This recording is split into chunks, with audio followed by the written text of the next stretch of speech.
How to send file in Telegram app. Hello everybody, welcome back to the channel. Today I'll guide you on how you can send files on Telegram app. Now to do so, first open up the Telegram app and log into your account. You'll get an interface like this. You can see the list of chats here.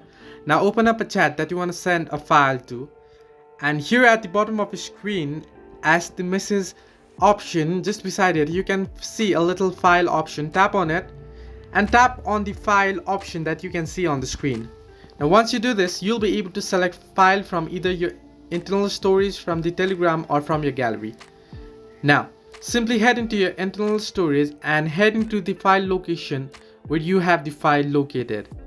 Now I'll just head into documents here, and here you can see the PDF files here. Now simply tap on it and you can see the file has been sent.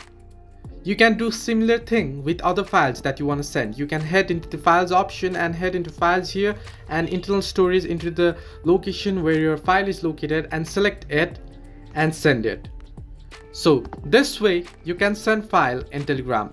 Hope this helped you. Do like and subscribe, and do not forget to leave a comment down below if you have any further issues.